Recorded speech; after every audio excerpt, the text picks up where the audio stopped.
Hello, I'm Beverly Sprague, and welcome to the Marilyn Adams Genealogy and Research Center series on focusing on county stories and residents. We're going to be focusing on the recollections and the life and times of various county residents. And we really hope to capture the history of the people of the county, a living genealogy, if you will. We're going to call it The Greatest Stories Never Told. Today, we're featuring Gordon Fox, who's going to be talking about his life and recollections of the county. Welcome, Gord. Yes.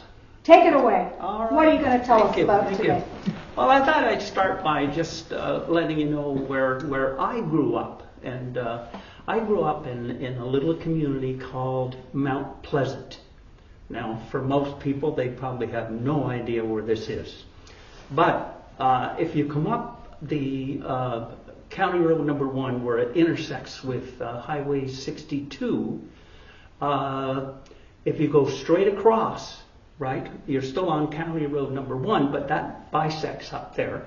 If you turn right, you just go down over the hill to what is now Wilson Road, and if you come back up there, that little triangle, that is the community of Mount Pleasant.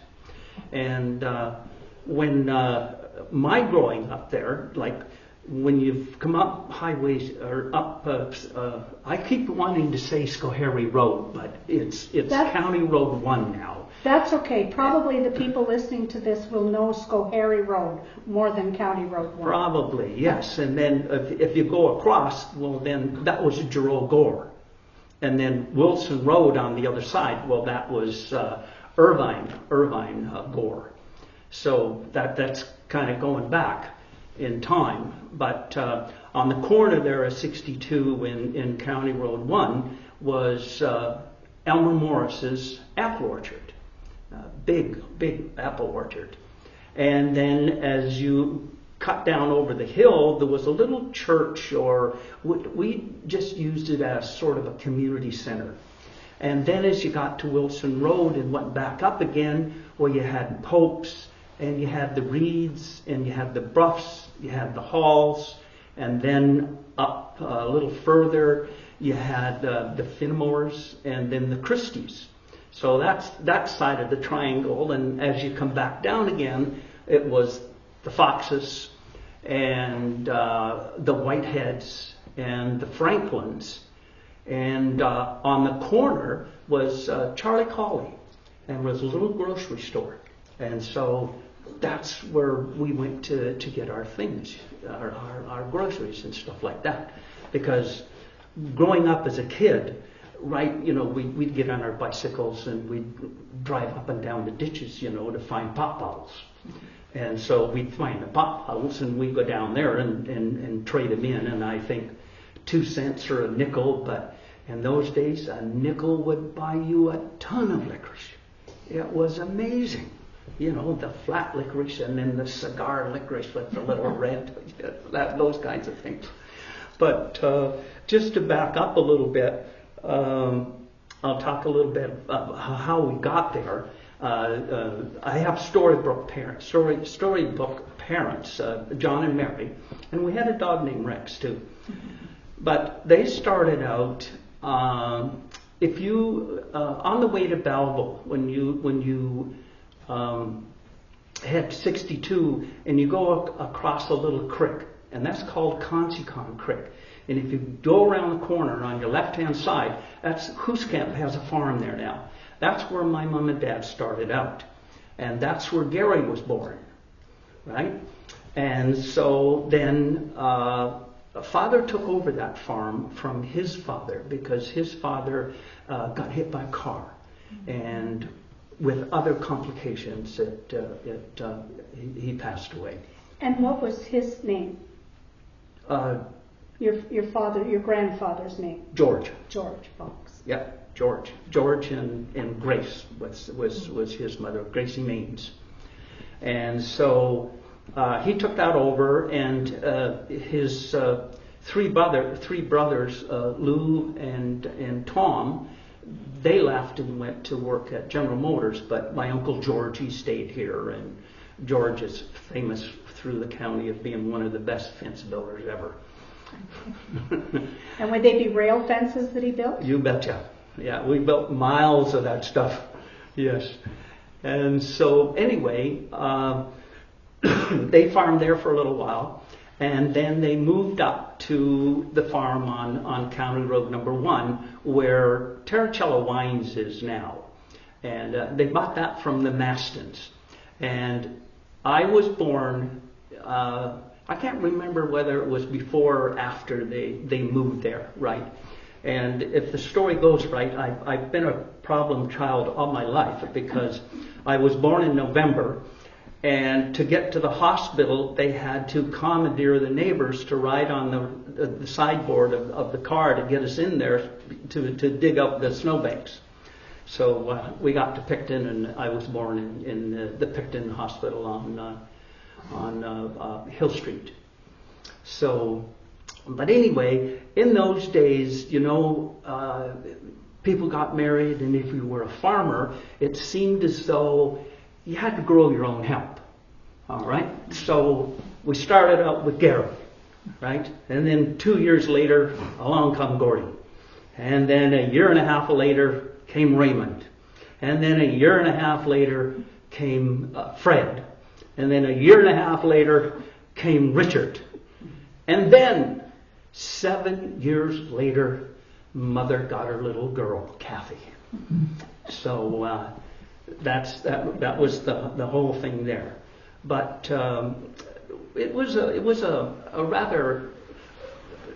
a small farm to start out. My father he just kept collecting properties, and so the farm grew and grew and grew. But as a kid, we had the barn, so we had the milk cows, and then we had the pigs, and then we had the chickens. And so I guess growing up, we were kind of lucky in a way, because, we were never hungry. Everything was there, And most of the crops that we grew, the grain, the corn, and we did peas, but mostly everything was farmed for the betterment of the cattle and that sort of thing. So, and then you kind of learn some life lessons. I was thinking about this, and I don't know whether I should say it or not, but life lessons in terms of, you're just a young little kid, and then all of a sudden it's a cow is having a calf, right? And then the pig is having piglets. And then, oh my God, this thing come out of an egg, right? And you go, wow. So it's those kinds of things. But I'm very, very happy that I grew up on a farm, because I think that it taught you a lot of really good life lessons, because you had a responsibility, and you had to look after that responsibility. And Father made sure we looked after that responsibility. Mother was the peacekeeper. But that was the good part of that. I remember later on working. I worked with developmentally handicapped children, and we just worked in the houses and looked after them. And staff would say, "Oh gosh, what a hard day." And I'd say, "Hey, go and put in 1,000 bales and tell me you had a hard day." So those kinds of things. So anyway.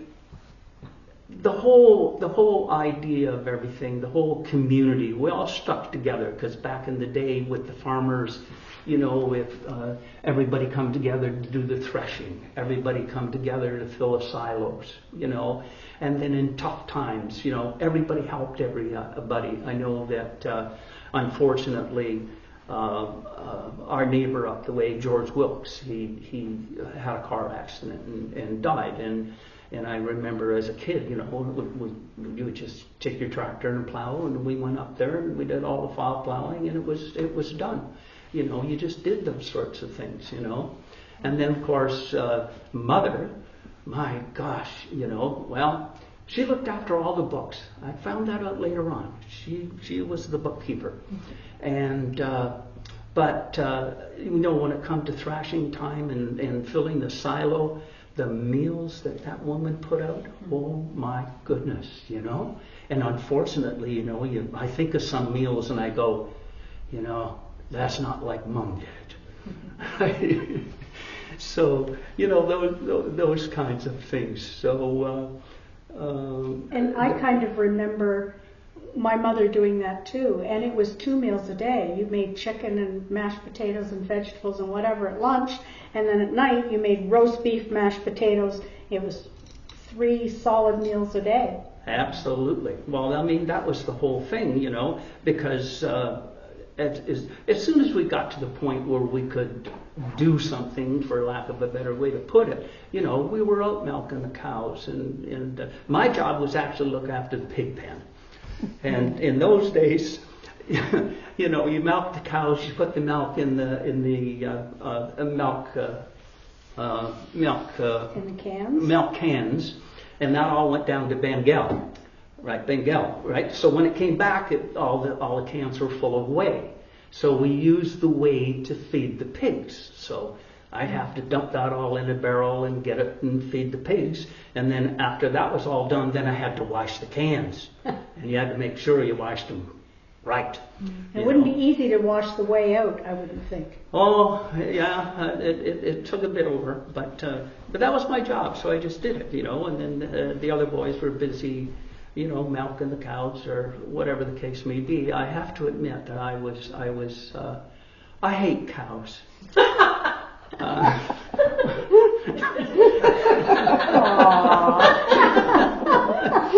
Yeah, I was never enamored with cows, because if you went to milk them, all they wanted to do was kick you or swat you with their tail, and of course their tail just came out of the drop. So that was nice on its own. So I preferred not to do those kinds of things. But of course you did, so I mean that's the way it is. But the one thing that I really enjoyed on the farm was the machinery and work in the fields and plowing and cultivating and those kinds of things. And we were one of the first farms to have a baler, and came out of Quebec, one of these great big, I think it was a Massey with a Wisconsin cooled engine, wire bales, and they were huge and they were heavy, and you had to wear gloves, And but eventually we went to the string balers, and then we had a combine, so we had a nice little Massey Harris combine, 6-foot cut. Oh, that was amazing, right? Think of today. Yeah. And then we upgraded to an international, and I think that was either an 8-foot cut or a 10-foot cut. But in those days, it was huge, But that was my job. Like we did a tremendous amount of custom work, so I'd be out baling or combining or something like that. But then going back to the baling, I don't know whether people remember or not, but you'd have the baler and then you'd have the buncher that was hooked up to the back of it. So the bales dropped into the buncher, and that collected all the bales. And so when the buncher was full, you'd trip it, right? And then you'd have a whole bunch of bales and didn't have to drive around and pick them all up independently and stuff like that. So whose job to ride the buncher all day, right? Oh, goodness gracious, you talk about boring. But anyway, that's the way it went, But and then the other thing is that Mom never got a driver's license, but she'd drive to the corner store. So she'd go down to Charlie's and pick up groceries and stuff like that. And then the rest of us, I was driving a truck when I was, probably 13, 14 years old or whatever, and out with a tractor. I remember a little Ford tractor with a 2-furrow plow, and I had to stand up to put the clutch on, And I think today, it'd be child abuse, the way things were, and the way that we even behaved, because we got our bicycles and we rode out to Bengal, because curd was free, So you go up there, get a bunch of curd, and come back home. Life was good. You never told your mother and dad where you were going. You just went. Life was good. Oh, life was wonderful. I think about that these days, and I talk to a lot of my friends, and I go, we are so lucky that we grew up in the generation that we grew up, with all the freedoms and craziness and sometimes all the dumb stuff that we did and got away with. And lived to tell the story, quite literally, lived to tell the story. Well, that's true too. Yeah. So, but the other thing too was that our center of the universe really was Bloomfield, because you had Moore's grocery store, you had DeMille's meat market, you had Otto's a drug store. There was a hardware store there. I can't remember the name. And then, of course, Bob McCoy, and he cut our hair. And I believe that is the Stark House today, right alongside of Green Gables, because I remember that bay window. I think you could be right. Yeah. So Bob McCoy, and of course, in those days, you see, with all of us 5 kids. Like we never had a car. It was a truck. So they'd throw us in the back of the truck and away we'd go. And you put your seatbelts on? Oh, absolutely. No, you weren't going to fall out because there were racks. You had to go to the back. But so anyway, we'd go into Bloomfield, and Father'd take us in, and we'd all line up on the bench, all of us 5 boys. And he put a board across the chair so we could sit there. And if we were nice and behaved ourselves, we got to chew a gum. So there was an incentive to be a nice boy. Mm-hmm. So those kinds of things. So it was very, very interesting that way that you never. I guess my universe wasn't really very big. I mean. We went to Picton maybe once a year or something like that to get clothes, and Father, he would take off and go somewhere, you probably know where he went. And Mom would truck us around, right? That old saying of up and over and into Lipson's, remember that? And so we'd gather up our clothes and stuff like that, and then back home we went. So I never really got to know what Picton was all about until I started high school, So. Well, why would you? You had downtown Bloomfield. Oh yeah, it was wonderful, yeah. And then of course, as soon as we got our license, then we drove Mom around where she wanted to go and stuff like that. But I'll tell you, that lady was so organized. If there were times when she couldn't go to the grocery store, so I went to Bloomfield to get the groceries. And she read a list. And it was, you walk in the door and you go to the right, you pick that up, you come down the aisle, you picked it. All I had to do was walk around the aisle and pick up the stuff. Didn't have to remember where anything was. And Mom was a very well organized lady. No doubt about it. So those are some of the things, growing up there and that. Yeah. And do you have any memories of your time at school? At school? Oh, yeah. Well, school was about a half a mile up the road. SS number 14, Hallowell, grade 1 to grade 8. My first teacher was Betty Bird. Yeah. And the school teachers at that point in time, they lived across the road over with the Christies and the Hubbses. They were the first farm up there on which is now Wilson Road. And so and so she taught us, and she ended up meeting Howard Hall. Remember, I mentioned the Halls before, and they got married. And they had children later on. And now, then, could she continue teaching after she got married? I was thinking about that, because back in the day, if you were a woman teacher, you couldn't be married, right? So there is a good possibility, because when I finished grade 8, it was Johnson from Borman's. He was the teacher. Yeah, and I remember one day, like Gary, he was really tall, and you know, we'd go out and play baseball and stuff like that. You know, in the summer we had the diamond there, and then of course the swings and the teeter totter, yeah. And then what's the other little thing that goes around? The merry-go-round. The merry-go-round, yeah, get on those things. But anyway, Gary and Tom got in a fight. I mean, literally a fight out in the bloody schoolyard over some stupid thing.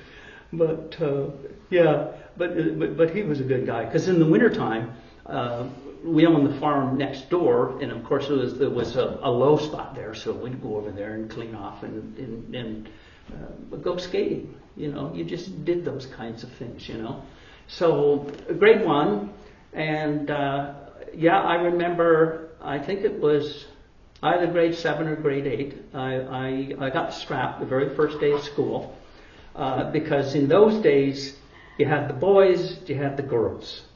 So what do? I go in through the boys, in through the school, out through the girls. Right? That's a no-no. So 3 times in each hand.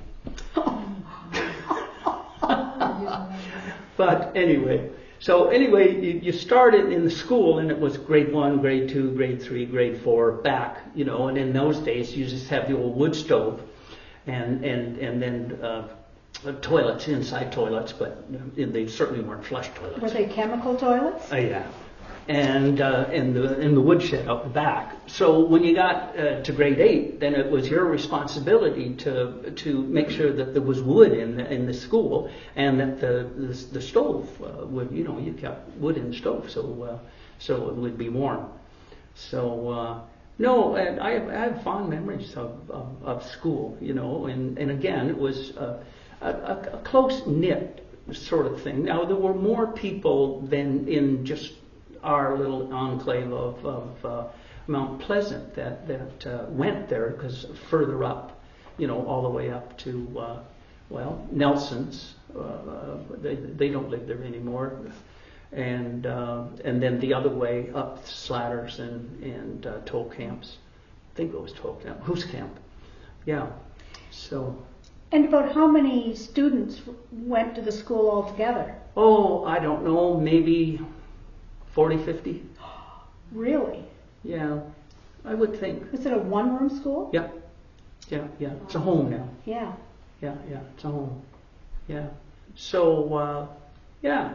And then, of course, as kids, you know, we'd get together around the neighborhood. The Wilkses, they lived up Wilson Road, and we'd go over there on a Saturday night or whatever, because Betty Wilkes, the daughter, she loved to dance, and so she taught us kids how to dance, right? So taught me how to jive, right? Anybody remember the jive?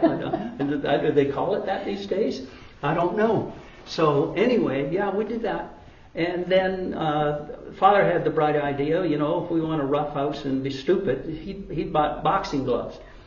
And so people would come down to our place, and we'd turn on the outside light, and we'd be out there in the lawn boxing one another, you know. I mean, it never got rough or mean or anything like that. It was just, you know, hey. Just fun sparring. It was just fun. We had fun with it. Yeah. So, no, we had a lot of fun. So, just crazy things like that. What were some winter activities? Did you winter? Oh, yeah. Oh, we tobogganed. Oh, my goodness. We went over to Howard Hall's Hill. And, you go down over the hill, and you're just ripping, and you had to make sure that you stopped in a hurry, because there was a fence, right? And then there were different ponds around, so we'd clean off the ponds, and we'd get together and skate. Yeah, those kinds of things. And because winter would be your off time. In the summer, you'd be busy in the fields. And oh, yeah. No, in the summertime, I mean, we got up at, I don't know, 6 o'clock in the morning or something like that, you know, and you go out, you milk the cows, you get all the chores done, and then you come in, you have breakfast, you jump on the bus, you go to school, you come back, you change into your work clothes, and you're in the barn. You come back, you have supper, and if you're so inclined, you might do some homework. But just a little aside, you see people walking around with these blue jeans now. Hey? Yes. We were not allowed to wear them any place but the barn. They were barn clothes. To this day, I've never owned a pair of blue jeans, and nobody understands why. You understand why. They were not for going out. They were for work. I've never owned a pair. I've always, it's just it gets ingrained in you. That you were brought up with those values, and they just stick with you, and it's not such a bad thing. The way the world is turning these days, you kind of wonder. Yeah, indeed. Yeah. Because we're tremendously fortunate that we live in this county, and it's a beautiful county, and we haven't been inflicted yet, for lack of a better word, because I remember back as a kid, my father sponsored Dutch people to come over here, and they lived in our tenant house, so no big deal, I mean, we had fun, because Henry Tolkien, and he'd walk around the barn in his wooden shoes, right? So when he wasn't there, he'd clomp around in his wooden shoes, you see. So those kinds of things. And then, of course, Jamaicans, they've been here forever, helping with the farmers and all that kind of stuff, and September, October was wonderful because they're all in town in the Lipsons buying stuff to take back home, but we've carried on with that, and we've brought in the Syrians and other folk, so we're really good that way, and I hope that it stays that way, where we have a lot of different people, we get to say, you ain't from around here, are you? Right? Yes, we can. Yeah. But on average, the people that have moved in here, they understand the culture, they understand the history, and I think it's tremendously important that we maintain that, we keep that. Let's not stop being the county. It's been wonderful talking to you today. All right, thank you very much. Thank you very much.